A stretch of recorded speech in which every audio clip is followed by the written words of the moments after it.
अगर आपने हाल फिलहाल न्यूज़ फॉलो की होगी तो आपको पता होगा कि अरुणाचल प्रदेश, जो कि इंडिया का एक अभिन्न अंग है, इंडिया का एक राज्य है, उसके अपर सुबनसिरी डिस्ट्रिक्ट के एक पोर्शन में चाइना ने एक पूरा का पूरा विलेज सेटल कर लिया है। और ये सेटलमेंट चाइना के अपने पड़ोसियों के प्रति दिखाए जा रहे अग्रेशन की सीरीज में ही एक हिस्सा है। अगर इंडिया में देखें तो इसके पहले आपने गलवान सुना होगा, उसके पहले आपने डोकलाम सुना होगा। इस तरह की मुठभेड़, इस तरह का चाइनीज एग्रेशन लगातार हमें देखने को मिल रहा है। और फिर अब ये न्यूज कि कैसे चाइना ने एक पूरा का पूरा गांव ही बसा लिया है। और फिर चाइना का अभी ताइवान को लेकर यह कहना कि अगर ताइवान को एक सॉवरेन नेशन का रिकॉग्निशन मिलता है तो इसका मतलब होगा कि वॉर।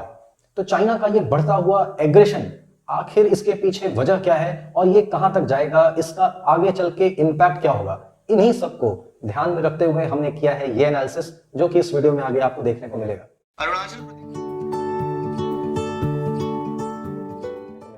अरुणाचल प्रदेश के उत्तरी किनारे पर चाइना ने एक पूरा गांव विकसित कर लिया है अब, और वो है कहां? अरुणाचल प्रदेश में उत्तरी सुबनसिरी जिले में, in the north Subansiri district of Arunachal Pradesh, in the territory claimed by India, उस क्षेत्र में जो कि भारत का हिस्सा है। ठीक है, मैकमोहन लाइन के अंदर में आता है तो भारत का हिस्सा, लेकिन काफी लंबे समय से, लगभग 1959 से ये चूंकि इंडिया के क्लेम्ड टेरिटरी के अंडर में है, इसलिए हम लोगों के लिए चिंता का विषय। ठीक है, इसीलिए इतना न्यूज में था, इस पर डिस्कशन भी हुआ। और देखिए पहली बार नहीं है, मतलब ये ऐसा नहीं है कि न्यूज अचानक से आई है। आपको पता होगा कि पार्लियामेंट में अरुणाचल प्रदेश की एक एमपी ने इस बात को उठाया भी, तब किसी ने ध्यान नहीं दिया। तब उन्होंने बोला था कि सेटलमेंट हो रही है, सेटलमेंट हो रही है, तब किसी ने ध्यान नहीं दिया। और अचानक से जब पूरा गांव सेटल हो गया, उसकी पिक्चर्स आई, तब लोगों के कान खड़े हुए कि अरे ये तो पूरा का पूरा गांव बस गया है। तो इंडिया ने उनसे पूछा है कि क्या है, क्यों कर रहे हैं, तो उन्होंने कहा कि ये वाला, सिर्फ ये वाला डिस्ट्रिक्ट ही नहीं, हम तो पूरा अरुणाचल क्लेम करते हैं, कहिए कि हम सिर्फ यहीं पे गांव बसा, ऐसा चाइना ने कहा। ठीक है, बताता हूं इसको, समझिएगा। ये लंबी स्टोरी है, मैं इस पर थोड़ा सा डिस्कशन करूंगा।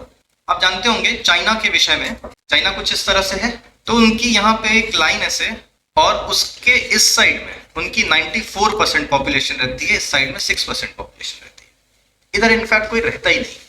इधर यहाँ पे पड़ता है सबसे बड़ा हिस्सा उनका तिब्बत ऑटोनॉमस रीजन, और इधर पड़ता है उनका सिंकियांग, जिसको सिंगजियांग भी आप लोग बोलते होंगे। यहाँ पे है देश मंगोलिया, और यहाँ पे उनका अपना इलाका है जिसको बोलते हैं इनर मंगोलिया। लेकिन आप जब भी चाइना के बारे में बात करते हैं, वहां पे बेसिकली जिसकी बात होती है वो है हान चाइना। हान मतलब समझते क्या होता है? हान उनके यहाँ की, कह लीजिए कि एक रेस है हान, वहां के लोग हैं ना, उनको हान बोला जाता है, हान लोग, या वहां की रेस बोल लीजिए है, या फिर उनकी एथनिसिटी बोल लीजिए, वो है। उनके यहाँ पे जितनी भी आप पुरानी डायनेस्टीज देखेंगे, जैसे कि हम लोग कैसे बताते हैं कि हमारा जम्मू एंड कश्मीर हमारा है, थोड़ा मॉडेस्ट होके कुछ लोग बोलते हैं, तो अफगानिस्तान तो कम से कम ले ही आते हैं, बोलते हैं अफगानिस्तान भी हमारा था। और 1947 तक तो सबको पता है पाकिस्तान था ही, बांग्लादेश भी था ही।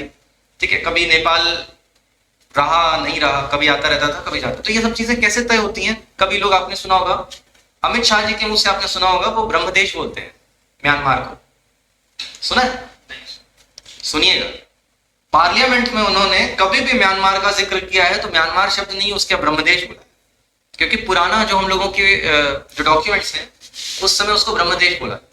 तो आपने जब कभी भी अखंड भारत का नक्शा देखा होगा तो साउथ ईस्ट एशिया के मेजॉरिटी देश उसमें होते हैं और अफगानिस्तान तक होता है। तो कैसे बोलते हैं, कैसे क्लेम कैसे किया जाता है? क्लेम ऐसे किया जाता है कि इंडिया में जितनी भी डायनेस्टीज रही हैं अलग अलग समय में, किस डायनेस्टी का कहां तक ऑक्यूपेशन रहा है।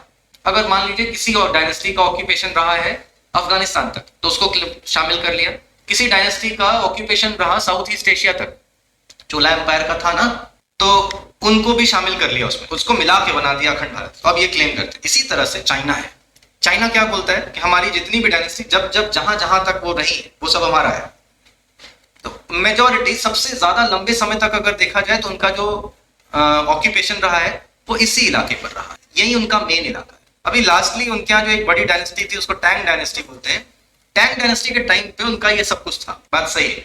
सिंकियांग भी था और तिब्बत ऑटोनॉमस रीजन भी था, लेकिन ये कोई बहुत बड़ी डायनेस्टी नहीं है, उसके पहले कभी नहीं रहा है। ये सिर्फ जैसे इंडिया में जब चल रही थी मुगल, उस टाइम पे उनके यहाँ पे टैंग डायनेस्टी थी, उनके अंदर में तिब्बत भी था। बाद में आजाद हो गया तिब्बत और तिब्बत बन गया एक आजाद देश अलग। जब पहले आरओसी था, आरओसी का मतलब रिपब्लिक ऑफ चाइना, तो उसमें बस यही वाला पोर्शन था, ये नहीं था, तिब्बत नहीं था।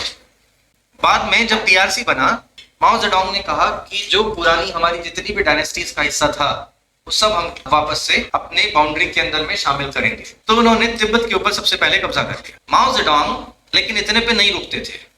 माओ जेडोंग ने कहा, ध्यान से सुनिएगा, कि तिब्बत तो सिर्फ पंजे की हथेली है, हमको उसकी 5 उंगलियां भी चाहिए। अब तिब्बत है और तिब्बत की 5 उंगलियां हैं। सबसे पहला है अक्साई चिन, सेकंड है उसमें नेपाल, थर्ड है सिक्किम, फोर्थ है भूटान एंड फिफ्थ है अरुणाचल। ये उसकी 5 उंगलियां हैं जो उनको चाहिए।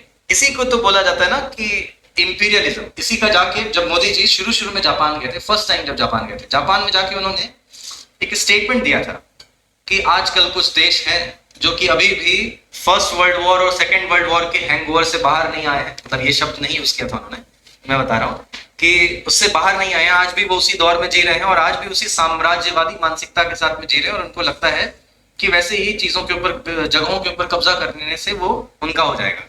उनका इशारा चाइना की तरफ था कि वही है साउथ चाइना सी के ऊपर, ईस्ट चाइना सी के ऊपर और बाकी सारी जगहों पे वो लगातार इस तरह से क्लेम कर रहे हैं कि हम सब कब्जा कर लेंगे। तो ये जो साम्राज्यवादी मानसिकता है, एक्सपेंशनिस्ट माइंडसेट है, इंपीरियलिस्टिक माइंडसेट है कि हम ये भी कब्जा कर लें, और वो भी किससे, मिलिट्री माइंड से, कि अपनी मिलिट्री पावर बढ़ा लें और सब चीज जगहों पे कब्जा कर लें। तो इसी के ऊपर उन्होंने एक इशारा किया था, चाइना के ऊपर था। इसमें से वो क्या क्या ले चुके हैं। तिब्बत तो उन्होंने ले ही लिया। तिब्बत उनके यहाँ कैसे गया और तिब्बत में हम लोगों ने क्या गलती की, कभी देखेंगे तिब्बत के उनके यहाँ जाने की कहानी। अक्साई चिन 1962 के वॉर में जा चुका, अक्साई चिन उनके पास जा चुका है ना, तो वो ये एक पोर्शन ले चुके हैं, ये वाला अक्साई चिन। रेस्ट उनके पास में अभी नहीं है, जिसके ऊपर वो कोशिश करते थे। उनमें जो सबसे बड़ा उनका क्लेम है, एक सिक्किम था, सिक्किम पे उनकी बड़ी मंशा थी कि ले लें। तभी सिक्किम के जो राजा थे उन्होंने भारत से रिक्वेस्ट की, इसके पहले कि इसके ऊपर चाइना कब्जा कर ले, आप इसको रिपब्लिक ऑफ इंडिया में शामिल कर। तो सिक्किम तो इंडिया में पूरी तरह से शामिल हो गया। इसके बाद भूटान है, भूटान भी आज इंडिया का प्रोटेक्टोरेट है, जैसे कि पहले सिक्किम था।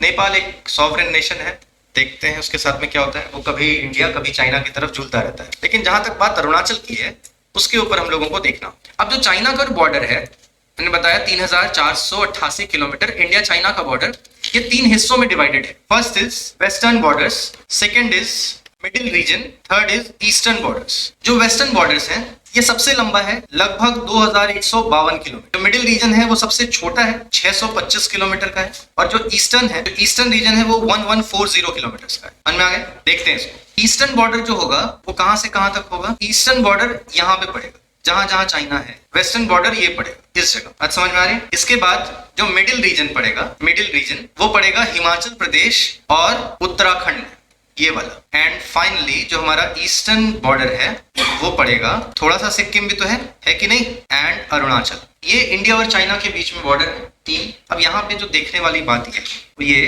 कि इनकी बॉर्डर लाइंस को क्या बोलते हैं और कब कब इनके बीच में डिस्प्यूट्स हुए, कैसे हुए। इंडिया और चाइना के बीच में बॉर्डर डिसाइड करने के लिए जब ब्रिटिश गवर्नमेंट इंडिया में थी, तब इंडिया और चाइना, इंडिया का मतलब हो गया कि ब्रिटिश इंडिया और चाइना के बीच में कुछ एग्रीमेंट्स ऐसे होते तो नहीं उसके, क्योंकि ब्रिटेन ही ताकतवर था। एग्रीमेंट तो 2 बराबर के लोगों के बीच में होता है ना, ब्रिटेन ज्यादा ताकतवर था तो ब्रिटेन जो बोलेगा वो मानना पड़ेगा।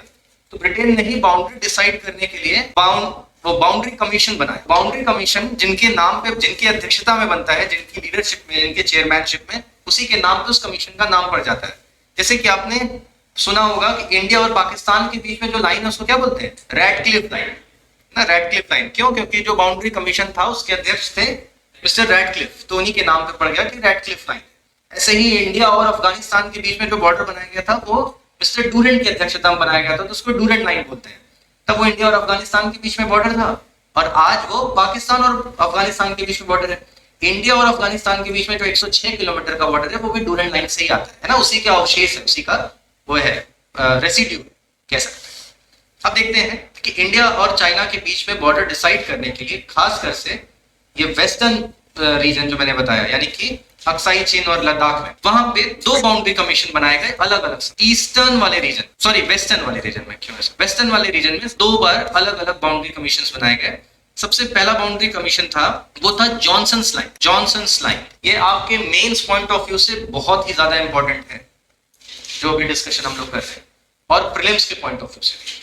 जॉनसन्स लाइन बनाई गई in the year 1865, in the year 1865। और दूसरा कराया गया मैकडोनल्ड्स लाइन। मैकडोनल्ड्स की फ्रेंचाइजी इंडिया में 1991 के बाद आई है, लेकिन मैकडोनल्ड्स लाइन काफी पहले आ चुकी है, वो है 1893 में। देखिए यहाँ पे जो समझने वाली बात है वो ये कि जॉनसन्स लाइन ने माना था कि अक्साई चीन इंडिया में रहेगा, इंडिया का पार्ट। उन्होंने जब बाउंड्री बनाई थी तो कहां से बनाई थी? उन्होंने बनाई थी इस जगह से जहां अभी इंडिया क्लेम करता है, ये वाला बाहर वाला, ये दिखाई दे रहा है बाहर वाला, ये समझ में आ रहा है, ये वाला जो एकदम बाहर बाहर से जहां पे अभी हम क्लेम करते हैं, ये थी जॉनसन्स लाइन। लेकिन बाद में जो मैकडोनल्ड्स लाइन बनी 1893 में, उसने अक्साई चीन को चीन का हिस्सा बताया, उसने अक्साई चीन को चीन का हिस्सा बताया। जब हम आजाद हो गए तब तक तो भाई किसी की हिम्मत नहीं थी, कि तब तक ब्रिटिशर्स थे, तब तक तो चाइना नहीं ले सकता था, अपने आप को ब्रिटेन से बहुत कमजोर मानता था। लेकिन जैसे ही ब्रिटिशर्स गए और उसको ये लगा कि अब जो इंडिया बचा है आफ्टर ब्रिटिशर्स, वो चाइना से कमजोर है, ऐसा चाइना को लगा। उस समय तक बाउंड्री डिसाइडेड नहीं थी। अब जब बाउंड्री डिसाइड करने की बात आई कि हम किसको मानेंगे, तो हमने अपने कुछ डॉक्यूमेंट्स पब्लिश किए, और उस डॉक्यूमेंट में हमने कहा कि हम इंडिया और चाइना के बीच में जो बॉर्डर मानेंगे वो जॉनसन्स लाइन को मानेंगे, ना कि मैकडोनल्ड्स लाइन। जॉनसन्स लाइन को मानने का मतलब हो गया कि अक्साई चीन इंडिया का पार्ट हो गया। बात समझ में आई? ये इंडिया ने अपनी तरफ से बता दी। फिर उसके बाद उस समय भारत के जो राजदूत थे चीन में, मिस्टर कृष्णा मेनन, ठीक है, कृष्णा मेनन ही नाम था उनका, हाँ यही नाम था, ठीक है। तो मिस्टर मेनन, उनको बोला गया, जवाहरलाल नेहरू जी ने बोला कि आप जाके वहां पे उस समय जो चाइनीज प्रीमियर थे शाओ एन लाई, आप उनसे मिलके ये बात इत्तला कर दीजिए, बता दीजिएगा कि हमने जॉनसन्स लाइन को बाउंड्री बिटवीन चाइना और India in the Jammu and Kashmir ये डिसाइड कर लिया है, उनकी कोई आपत्ति हो तो बता दें। मेनन साहब वहां पे गए, पार्टी अटेंड की, पार्टी में खाना पीना खाया, बातचीत की, डांस वांस किया, चले आए, और बहुत अच्छा सब कुछ रहा रिलेशन। लौट कर आए और जवाहरलाल नेहरू जी ने उनसे पूछा कि हो गई बात, बता दिया? तो उन्होंने बोला कि हम लोगों ने डॉक्यूमेंट पब्लिश किया है, और मेरी जानकारी है कि उन लोगों ने वो डॉक्यूमेंट पढ़ा है, क्योंकि मेरी इस संबंध में बात हुई थी, डॉक्यूमेंट उन्होंने पढ़ लिया है, और उन्होंने किसी भी तरीके की कोई ऑब्जेक्शन नहीं किया, कोई आपत्ति नहीं दर्ज की। अगर होता तो इतना फ्रेंडली रिलेशन हम लोगों का उस पार्टी में नहीं होता, और मेरा उस जितना भी कार्यकाल रहा है बहुत अच्छा रहा, किसी ने कभी कोई शिकायत नहीं की और इस बात के ऊपर ऑब्जेक्शन नहीं किया। अगर होता तो मुझे लगता है कि वो मुझे बताते, लेकिन अपनी तरफ से जो जिम्मेदारी दी गई थी नहीं बताए, खुद नहीं बताए, जबकि बोला गया था उनसे कि जाके बताइए, नहीं बताए। वो इंतजार करते रहे कि उनको प्रॉब्लम होगी तो वो ऑब्जेक्शन करेंगे। उन्होंने ऑब्जेक्शन नहीं किया, सीधा सेना लेके चले गए। उन्होंने कोई ऑब्जेक्शन नहीं किया, कुछ नहीं बोला उन्होंने, सीधे 1962 के समय में जब उन्होंने देखा। और कितनी बड़ी बात ये गद्दारी की बात जो ये है वो ये कि तब हुआ जबकि पंचशील साइन हो चुका था। पंचशील क्या है? पंचशील एक समझौता है जो कि इंडिया और चाइना के बीच में हुआ है। इसमें 5 सिद्धांत है, क्योंकि इंडिया भी एक बुद्धिस्ट नेशन, लाइक पूरी तरह से कोई हम लोग सेक्युलर नेशन है, लेकिन भगवान बुद्ध तो यहीं के थे। तो हम लोगों के बीच में अगर कुछ कॉमन चीज है तो वो जो लिंक है वो भगवान बुद्ध से जाता है, कि उनके यहाँ पे भी ज्यादातर लोग भगवान बुद्ध के अनुयायी हैं, और भगवान बुद्ध भारत में ही पैदा हुए, इन्होंने यही संदेश दिया, तो भारत से उनका गहरा जुड़ाव है। इसलिए भारत और चाइना के बीच में भगवान बुद्ध ही एक लिंक का काम कर रहे थे, कनेक्टिंग लिंक का। तो उनके संदेश था ना, बुद्ध भगवान के संदेश को पंचशील का सिद्धांत बोला जाता है। तो उसी के नाम पे हम लोगों ने अपने आपस में जो रिलेशनशिप एस्टैब्लिश किया उसको बोला गया पंचशील समझौता, पंचशील एग्रीमेंट। उसमें पांच चीजें थी कि एक दूसरे नॉन एग्रेशन, एक दूसरे के ऊपर कभी हमला नहीं करेंगे, एक दूसरे की रिस्पेक्ट करेंगे, बाउंड्रीज की रिस्पेक्ट करेंगे, कोई भी मसला आएगा, कभी इशू क्रिएट होगा तो बातचीत से समझाया जाएगा।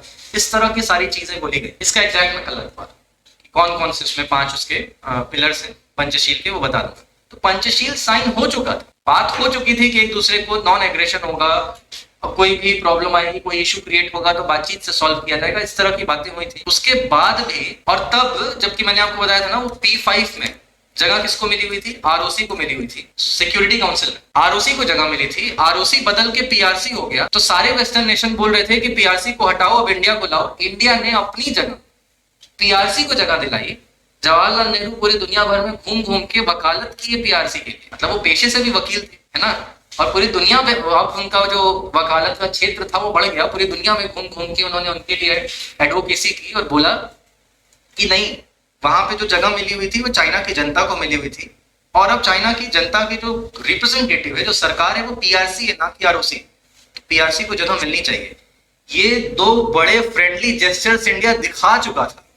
उसके बाद 1962 में चीन अपनी सेना लेकर आ गया। ये धोखा है, और तब लेकर आ गया जबकि हमारी उतनी प्रिपरेशन नहीं थी ना, हम तुरंत आजाद हुए थे, पैसा था नहीं, मिलिट्री के ऊपर खर्च कर नहीं पाते थे। बात ये कि आप भी तुरंत कोई आप आजाद हुए, आप सेना के ऊपर खर्च करेंगे या अपने डेवलपमेंट के ऊपर खर्च करेंगे? इसलिए खर्च करेंगे कि आपके देश में विकास आए। कौन तब सोचेगा कि लड़ाई झगड़ा होगा? थोड़ा बहुत रखना था, क्योंकि पहले दिन ही हमारा पाकिस्तान से वॉर हो गया था।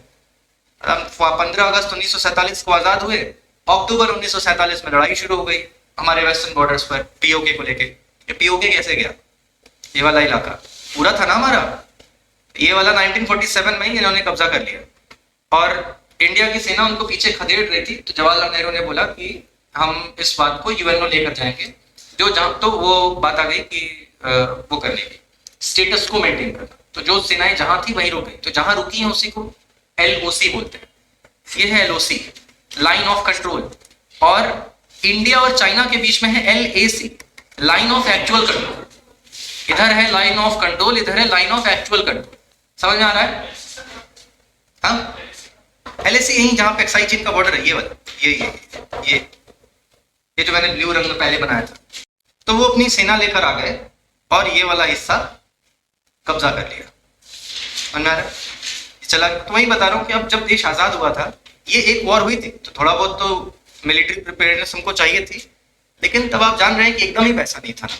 तब हम लोग क्या कर रहे थे? इंडस्ट्रियल डेवलपमेंट के ऊपर काम कर रहे थे, थोड़ा बहुत एग्रीकल्चर में इन्वेस्ट कर रहे थे, इस बात की कोशिश कर रहे थे कि पहले सबको खाना मिल जाए। फूड सिक्योरिटी के ऊपर बात कर रहे हैं, तब खाना अनाज भी इंपोर्ट करना पड़ता था। अब कहाँ से इतना पैसा लेकर आएंगे कि हम लोग हथियारों के ऊपर मिलिट्री को रेस करने के लिए इतना पैसा खर्च कर सके? तो ऑब्वियसली एक तो पहली बात हमारी संख्या भी कम थी और मॉडर्नाइज्ड आर्मी भी नहीं थी। बाहर गए, ये वाला हिस्सा हमसे चला गया और वो यहाँ आके रुक गए। लेकिन आपको पता है एक और चीज, 1962 वॉर की एक और बहुत ही मजेदार बात है, इंटरेस्टिंग है, इनफैक्ट ये कहें कि एक मिस्ट्री है और आज तक उसको कोई क्रैक नहीं कर पाया। क्रैक ये नहीं कर पाया कि मैंने आपको बताया ना कि अरुणाचल को वो अपना पार्ट मानते हैं। अभी आपको बताया ना कि वो तिब्बत और उसकी 5 हथेलियां, तो उसकी एक उंगली तो वो भी है ना अरुणाचल प्रदेश, वो भी उनको चाहिए। और उस समय उनकी सेना आसाम तक आ चुकी थी, मतलब वो चाहते। और यहाँ पे कौन था? यहाँ पे तो उस समय पाकिस्तान था ना, ईस्ट पाकिस्तान, इधर भी पाकिस्तान था, उधर भी पाकिस्तान था, और चीन यहाँ तक आ गया। अगर थोड़ा सा भी लोग एफर्ट करते, इंडिया हार चुका था। प्रधानमंत्री ने ऑल इंडिया रेडियो पे घोषणा कर दी थी युद्ध हारने की। पूरे देश में निराशा का माहौल था। मैं अपने बड़ों से सुन चुका हूँ इसकी कहानी कि पूरे देश भर को लगता था कि कितना बड़ा हिस्सा चला गया, हम बहुत कमजोर राष्ट्र है। बहुत ही ज्यादा निराशा का, डिमोटिवेट हो गए थे। सेनाएं भी डिमोटिवेट हो गई थी, वो भाग रही थी वापस।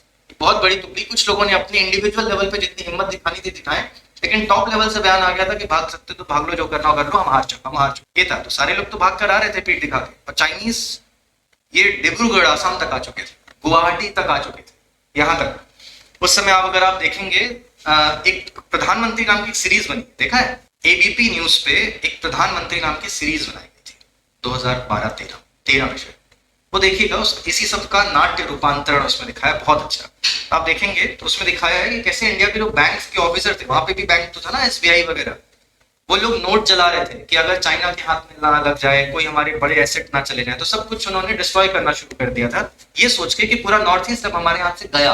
पूरा नॉर्थ ईस्ट, अरुणाचल छोड़िए, पूरा नॉर्थ ईस्ट गया हमारे हाथ से। और इस जगह पे आपको पता है, ये थोड़ा सा मैंने ऐसे बना दिया है, यहाँ पे पड़ता है बांग्लादेश, ऐसे बना लीजिए, ये भी थोड़ा और गहरा।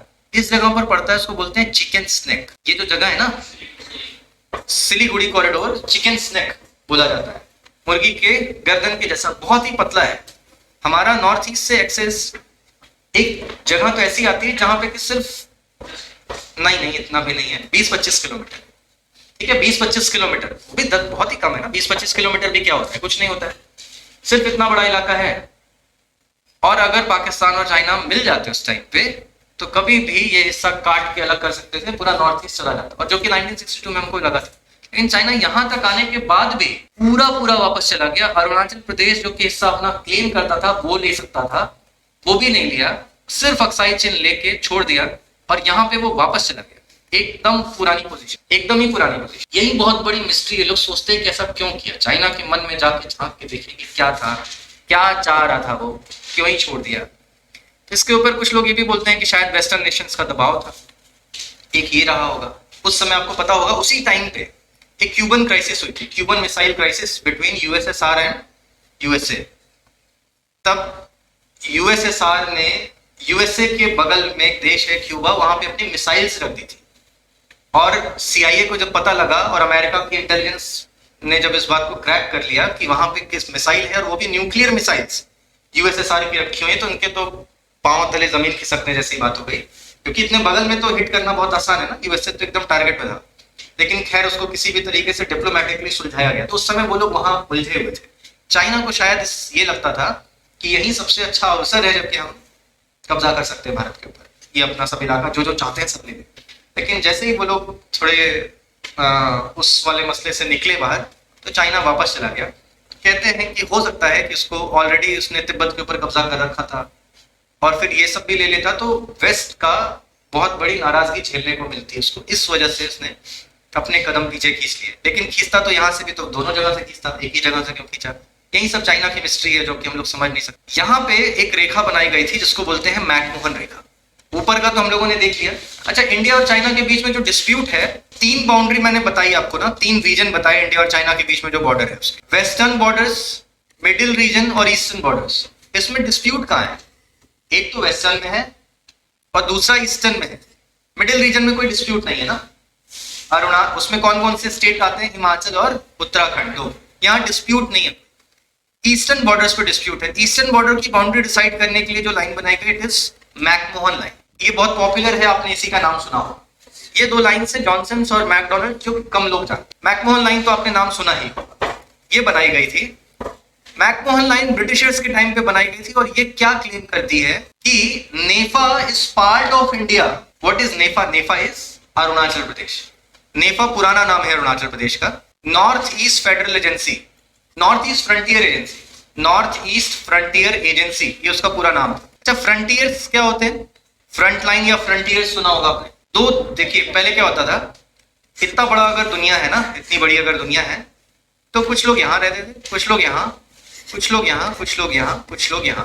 पूरी जगह पे हर कोई नहीं रहता था। हर जगह सिविलाइजेशन नहीं थी, हर जगह लोग नहीं रहते थे, और हर जगह का कोई क्लेमेंट नहीं था, और हर जगह का डिस्ट्रीब्यूशन नहीं हुआ था, पॉलिटिकल डिवीजन नहीं हुआ था।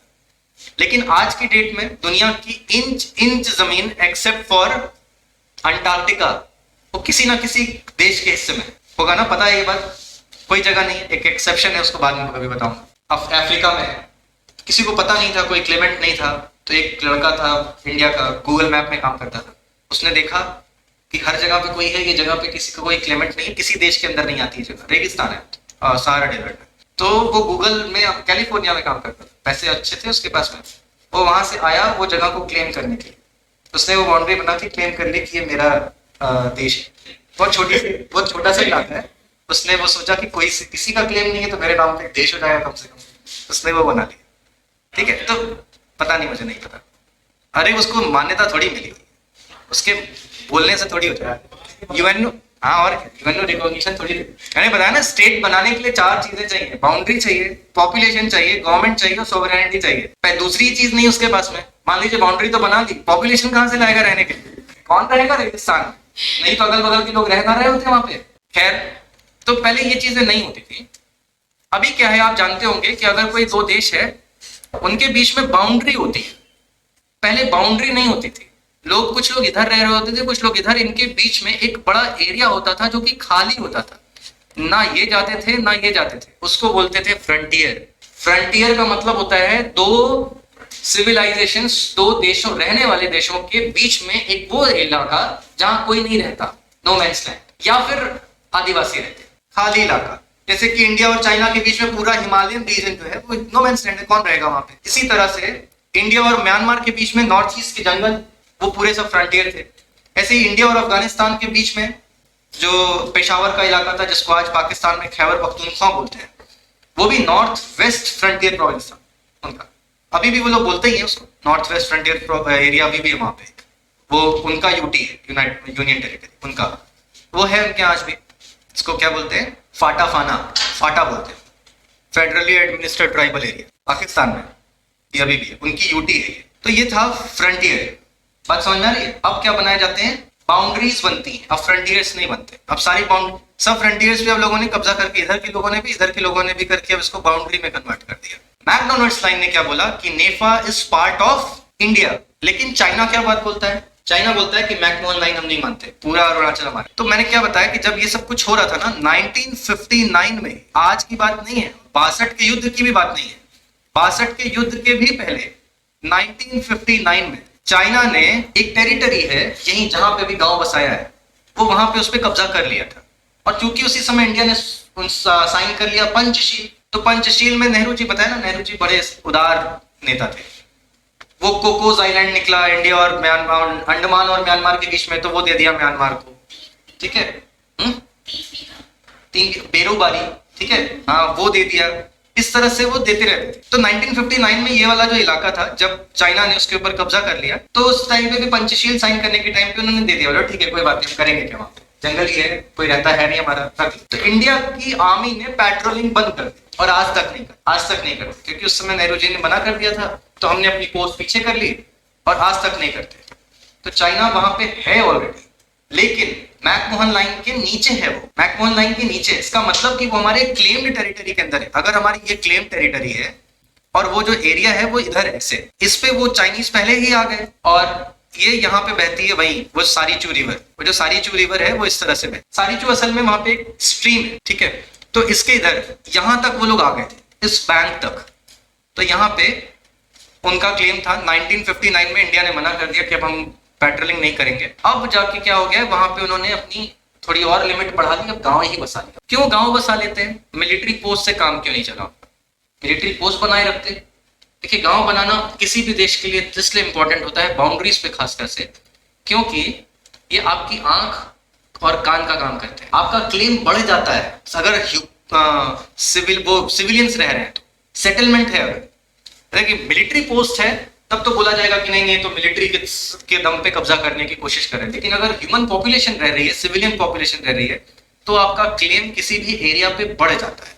एक तो ये होता है क्लेम बढ़ाना, और दूसरा फायदा ये होता है कि वो आपके लिए इंटेलिजेंस गैदरिंग का काम करते हैं। आपको पता है जो इंडिया और पाकिस्तान के बीच में 1999 में कारगिल वॉर हुई थी, उसमें हमको इन्फॉर्मेशन किसने दी थी, वो वहां के जो लोकल शेफर्ड्स होते हैं, चरवाहे होते हैं, उन्होंने दी थी। क्योंकि पाकिस्तान की तरफ से काफी लंबे समय से इन्फिल्ट्रेशन हो रहा था और हम लोग को ये बात नहीं पता लग पा रही थी। इंडियन आर्मी की जो इंटेलिजेंस होती है वो फेल हो रही थी, नहीं पता कर पाई। लेकिन शेफर्ड्स ने बताया कि उधर से कुछ लोग आए और वो हथियार लेकर आए, क्योंकि वो ड्रेस में तो आते नहीं थे, यूनिफॉर्म में, कोई मिलिट्री यूनिफॉर्म में, तो सिविल यूनिफॉर्म में आते थे, ट्राइबल्स के भेष में, शॉल वॉल उड़े रहते थे और अंदर हथियार होता था, ऐसे कर करके आते थे। तो जब एक बार उनको बताया गया कि देखिए वो लोग जो आ रहे हैं ना, वो ऐसे ही कई लोग आए और कई समय से आ रहे, तो जब इंडियन आर्मी गई उनको पकड़ने के लिए कि हाँ भाई आप लोग कौन है, तो उन्होंने तुरंत शॉल हटाई, गोली चला के जो लोग गए थे बैटल तो उनको मार दिया। उन्हें पता चला कि अरे तो वो है आतंकवादी है। फिर कुछ लोग और गए, वो भी मर गए। तब समझ में आया कि इन्फिल्ट्रेशन इस लेवल पे।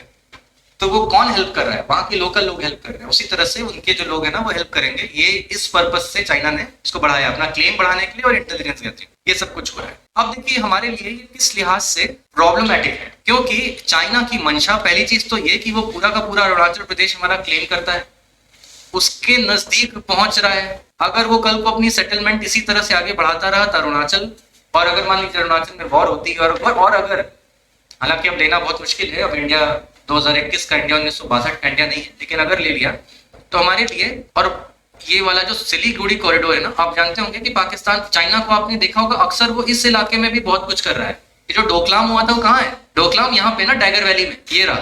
तो यहाँ से आप देख रहे हैं लगातार उसका एग्रेशन इंडिया के बॉर्डर्स पे बढ़ रहा है। और इस इलाके पे भी जैसे जैसे चाइना के पास पैसे आए, मैंने बताया था आपको, मिलिट्री में उसने खर्च किया, तो आप देखेंगे उसका एग्रेशन हर तरफ। अभी कुछ दिन पहले वो लगातार ये बात बोलता रहता है कि ताइवान को हम ले लेंगे। उन्होंने ये बात बोली कि अगर ताइवान को इंडिपेंडेंस मिली और रिकॉग्निशन मिला, इसका मतलब होगा वॉर। वो वहां पे भी अपना ऐसा ही स्टैंड दिखा रहे हैं, इंडिया में भी दिखा रहे हैं लगातार। तो ये चीजें चल रही हैं और इंडिया के लिए ये मुश्किल चीज है, मुश्किल हालात है, क्योंकि रीजनल पावर जो होगा ना उसमें एक इम्बैलेंस क्रिएट ले लिया है। लेकिन हम क्लेम करते हैं, हम बोलते हैं कि हमको वापस चाहिए।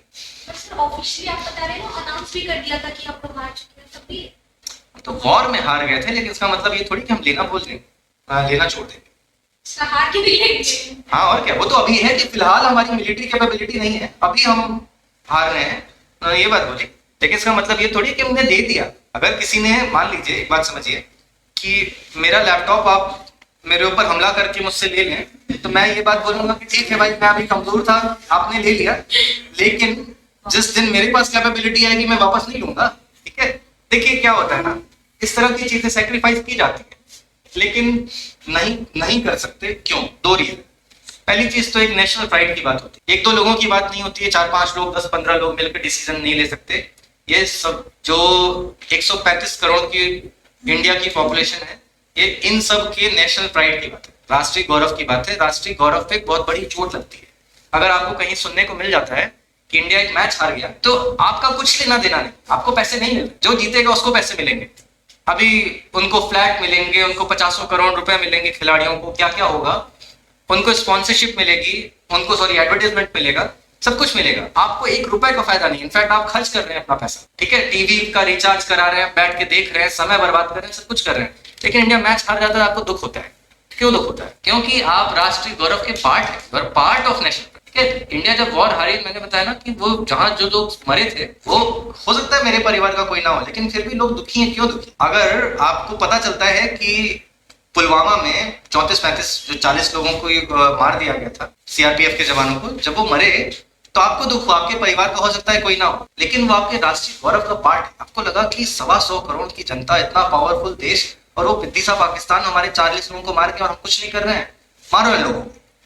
हम लोगों ने बोलना शुरू किया। तो मोदी जी जब जिस दिन मारे, जिस दिन एयर स्ट्राइक हुई, सर्जिकल स्ट्राइक हुई, तो आप देख रहे पूरा देश सेलिब्रेट कर रहा है ना।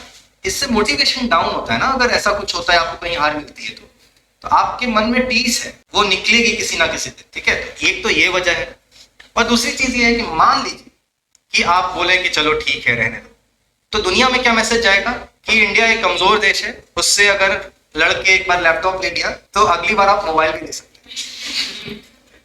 ठीक है, कैमरा भी ले जा सकते हैं। अच्छा, समझ में आ रही है? लेकिन अगर मैंने अपना लैपटॉप वापस पाने की कोशिश की और ले लिया, तो अब क्या मैसेज जाएगा कि नहीं नहीं, अब प्रशांत सर, वो वाले प्रशांत सर जो हार जाते थे, अब वो लड़के अपना लैपटॉप वापस लेना जानते हैं और बाकी चीजें देंगे भी नहीं। ठीक है, तो वो वाली बात आ जाएगी। समझ में आ रहा है कि अब मैसेज जाना चाहिए ना।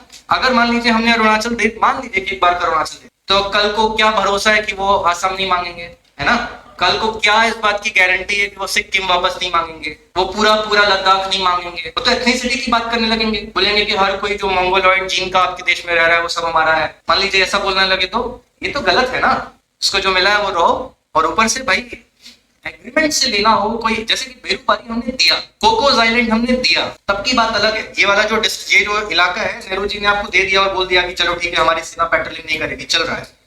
लेकिन आप रोज आए दिन डोकलाम, गलवान, ये सब चीज कर रहे हैं, ये गलत। इसलिए देना नहीं है हमको कभी। आप भले ना लीजिए, लेकिन बोलते जरूर रहिए नहीं नहीं लेंगे, एक दिन तो लेंगे, भले ना आपको नहीं करना। ठीक है, लेकिन आप अभी कभी क्लेम मत बंद। क्लेम बंद करने का मतलब समझ में आ रहा है? यही दो प्रॉब्लम्स आएंगी। एक तो नेशनल प्राइड हर्ट होगा, और ये बहुत ही खराब चीज होती है। नेशनल प्राइड हर्ट होना कोई मजाक बात नहीं है। मतलब आप इमोशंस को बहुत हल्के मत लीजिए। इमोशंस बहुत सारी चीजों को ड्राइव करते हैं। Emotions drive your action, action and inaction. आपको किसी काम को करने के लिए मजबूर भी कर सकते हैं और किसी काम को ना करने के लिए भी बोल सकते हैं। और ऊपर से वो चीज जो कि 135 करोड़ लोगों की इमोशंस को अगर ड्राइव कर रही है, तब तो वो बहुत ही ज्यादा है। इससे रिलेटेड जो एक दो कुछ मैंने ये सारे कॉन्सेप्ट आपको बता दिए। कुछ फैक्ट्स एक तो जो और छूट रहे हैं वो बता देता हूँ कि कहाँ पे हुआ। डिस्ट्रिक्ट बता दिया आपको, अपर सुबनसिरी डिस्ट्रिक्ट में। ठीक है, और 1959 से वो लोग वहां पे थे। 1962 के बाद से इंडिया ने आज तक कभी भी वहां पे पेट्रोलिंग नहीं की। एक और जो चीज इंपॉर्टेंट आती है यहाँ पे, जिससे रिलेटेड कभी भी कोई न्यूज पढ़े ना, तो उसके अगल बगल की भी चीजें देख लेनी चाहिए, क्योंकि एग्जाम में वो पूछ सकते हैं। हो सकता है कि नेशनल सिक्योरिटी के पॉइंट ऑफ व्यू से ना पूछे, ज्योग्राफी के पॉइंट ऑफ व्यू से पूछ लें कोई क्वेश्चन। तो वहां पे जो नदियां हैं, जो जगह है, डिस्ट्रिक्ट, ये सब देख लेते हैं। तो यहाँ पे एक रिवर बहती है which is trans Himalayan river, जो कि ब्रह्मपुत्र रिवर की एक ट्रिब्यूटरी है, उसको बोलते हैं सुबानसिरी रिवर। ठीक है, वो यहीं से बहती है सुबानसिरी रिवर। लेकिन सुबह आप जानते होंगे कोई भी नदी पहले तो कुछ छोटे छोटे स्ट्रीम्स से मिलकर बनती है, उसके बाद वो नदी बनती है।